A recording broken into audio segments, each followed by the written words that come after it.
Pencil.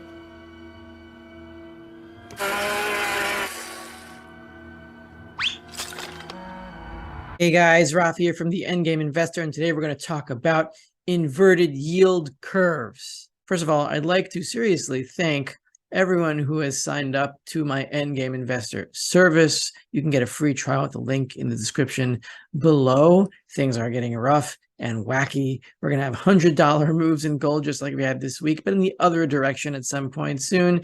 And you're not going to want to trade these things in and out or be too emotionally excited by them, because the end game is going to get very rough in both directions. And it's going to be hard to keep sight of reality as this process unfolds. You can also become my patron on patreon.com/endgameinvestor. Link in the description below. You will get a weekly biblical commentary on monetary and economic policy topics. Whether you have a religious mindset or not, it does help to anchor one's thoughts in understanding the monetary thoughts and basis of society back thousands of years ago. But for now, let's get on with the yield curve. And what is a yield curve? Well, it tells you the difference between yields of bonds of different maturities.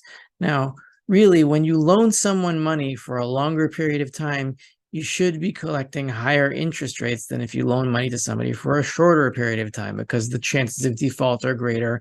You have to part with your money for a longer period of time, so therefore demanding a higher rate of interest for that money that you part with for a longer period of time makes perfect sense. Why? Because we are all going to die. We are all mortal people.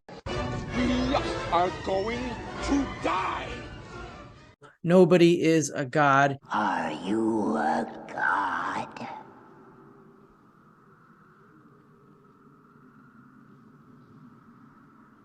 No.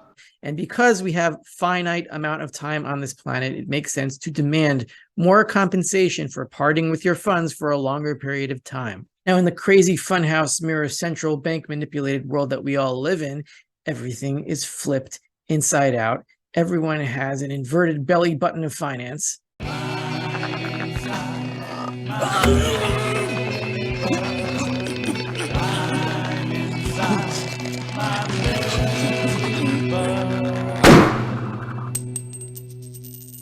And what exactly is causing this, and how can it be possible? Well, it's not that people suddenly believe that they are gods.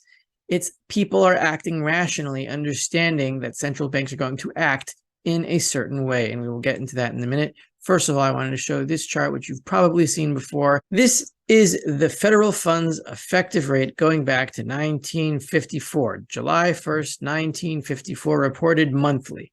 Now you see here, gray areas, shaded gray areas are recessions. So what happened here? Starting in 1954, this is as far as it goes back. This pattern maintains itself going back even further than that, but we'll start where this graph starts. So you see here from 1954 to 1957, they raise rates, and all of a sudden, bam, you have a recession in 1957, and the Fed pushes rates back down to 0.63% in 1958. And then they raise rates again to about 4%, and bam, you have another recession here, right as they finish raising rates in 1960 to 1961. And then start raising rates from 1961 until all the way 1969. And then bam, you have another recession at the end of 1969. Every time they raise rates, they cause a Keynesian style recession, which just means that debt is being liquidated, because even back then, when there was still a direct link between gold and the dollar, there was still inflation. There was still the inflation of the money supply, which led to this boom and bust. Even back then, it was just a little bit or a lot less crazy than it is now. Then you have 1970. They cut rates, and then they raise rates back again. And then all of a sudden, oh my gosh, you have another recession here after they raise rates. It's the same thing over and over again. That's 4 in a row. And you have it here in this double dip. 1980, they raised rates and they cut it into the recession, raise rates again, another recession. And then what do you have here? 1986 to 1989, they raise rates and you have a recession. About a few months later, another one in 1990. Same thing here. This one was a little bit different.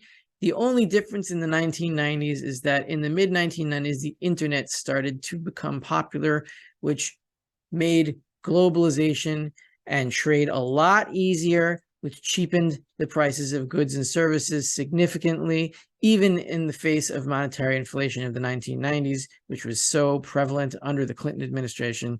But anyway, it did take some time that time, but they raised rates, and there was another recession in 2000. And then we all know they raised rates in 2006, another recession in 2007, 2008. We all remember that one.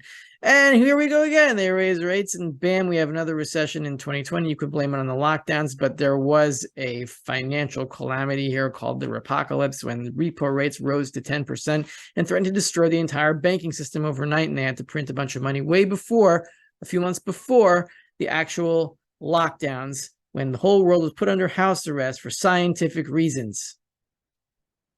Very scientific reasons. Using science. It's like magic, but with electricity. This is the least scientific thing I've ever seen. You be quiet. Seriously, this could not seem less scientific. Hail science! And now, this is where we are now. We are in January 2023, and they have raised rates from basically zero unto now 4.5, 4.6%. The last adjustment has not been taken into account in this graph yet, but it's about 4.58%. I think the Fed funds rate is now. Is this going to lead to a recession like it did in the last 1, 2, 3, 4, 5, 6, 7, 8, 9, 10 times since 1958? The answer is yes. Ray, when someone asks you if you're a god, you say yes. The answer is yes. Exactly when? We don't know, but it is coming. And we know it is coming because of this. This is from Reuters. Bond strategies take axe to U.S. Treasury yield forecasts.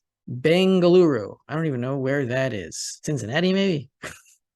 U.S. Treasury yields a year from now are forecast to trade sharply lower than the level expected by bond strategists polled by Reuters just 1 month ago, underscoring how much financial markets have diverged this year from the central bank's view. So basically, bond strategists are now predicting much lower yields for Treasury yields, much lower rates for Treasury yields in a very short time. Why is this? Why are they predicting much lower yields? Well, what happens when a recession occurs is that central banks print money to lower interest rates. They print money to buy bonds, and the bonds that they buy are generally long-term bonds, 10-year, 20-year, 30-year bonds, which is basically what the Federal Reserve purchases.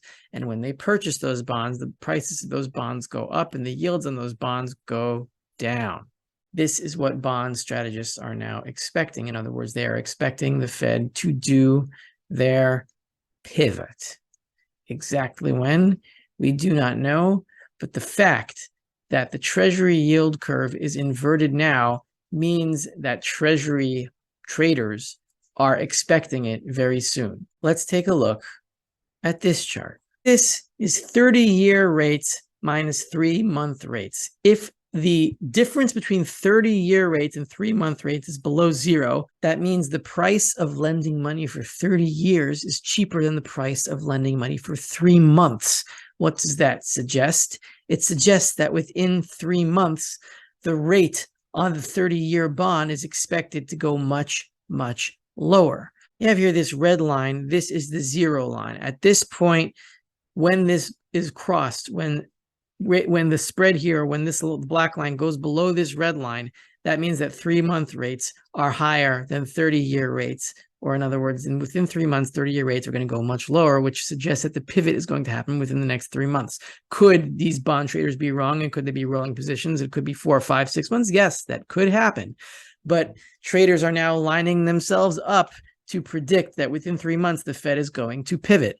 And you have here the last 3 times that this inversion happened, when this spread went below zero. That was in 2000. That was the dot-com bubble bust. Here was the housing bust in the 2008 financial crisis this time. And here is the repocalypse, when the overnight interest rate went to about 10%, when the banking system suddenly ran out of repo funds. That was another financial crisis. And here you have something completely unprecedented, never happened before. The spread between 30-year rates and 3-month rates, which is pretty much the longest rate and the shortest rate, not the shortest rate, but one of the shortest rates that you can buy on the bond market, it's now gone to a spread of negative 1.07, which has never been before. So if there was a financial crisis here, and there was a financial crisis here, and there was a financial crisis here, do you think there's going to be a financial crisis here? I think there is. Now let's move to this one. This is the more famous 10-year minus 2-year rates. And this goes back to 1990 on this chart. You can see there was a recession in 1990. There was a financial crisis in 1998 here. What was that financial crisis? That was the Asian financial crisis when bonds in Asia went crazy. And here you have the same 2000 dot-com bubble bust. And here you have that housing bust of 2008, which led to the financial crisis of 2008. And here again, you have the repocalypse of 2019. And here you have the spread going lower than it has ever gone before. Negative 0.77, hadn't even been that low in the 2000 dot-com bubble bust. Is this going to cause a financial crisis? You bet it is. Exactly when, we don't know, but we definitely know that it is coming and there's nothing that can stop it. Now, getting back to the rationality of why this is happening, these inverted yield curve, why would a bond trader be willing to lend money out for 30 years at a lower rate than he'd be willing to lend out money for 3 months? Well, the answer is because he suspects that the Federal Reserve is going to buy all those 30-year bonds, and he, or that central bank, is going to pay more money for those 30-year bonds than the guy who just bought them paid for them now. And so he's not really taking into account having to avoid spending that money for 30 years. He's looking at what price he can sell this paper to the Fed. And he thinks that he can get a profit off of it, which is why yield curves invert. When a central bank buys those bonds, the price of those bonds go up. The bond trader can sell those bonds to the central bank, and the bond trader makes money. That is why yield curves invert. They signal a financial crisis because it is basically traders betting that the central bank is going to interfere in the bond markets very soon. And why do they interfere in the bond markets? Because there's a pyramid that is collapsing and money markets need more liquidity in order to survive. The thing is, the next time this happens, which is going to be pretty soon, the price inflation rate on a consumer level is going to be still somewhere around 7-8%, and rates are going to have to go right back down to zero, just as they did in 2019, 2020. And that, in a super inflationary environment, is going to lead to the collapse of the currency, probably within months after the final pivot. The fact that we are seeing triple-digit moves in gold over the course of only 2 days is telling us that something in the monetary sphere is getting very unstable. And if gold can move $100 down in 2 days, believe me, it can move $200 up in a day also. We are going to see moves like this pretty shortly. Exactly how shortly, I wish I knew. But I see the disturbances in the bond market, and these things do not last long. We've seen the charts where yield inversions lead to recessions, recessions lead to money printing leads to the collapse of the currency. Fear leads to anger. Anger leads to hate. Hate leads to suffering. This is Rafi of the Endgame Investor, hoping you enjoyed this little rant of mine on yield curve inversions. Tune in next time for a talk on, I guess we'll see when we get there.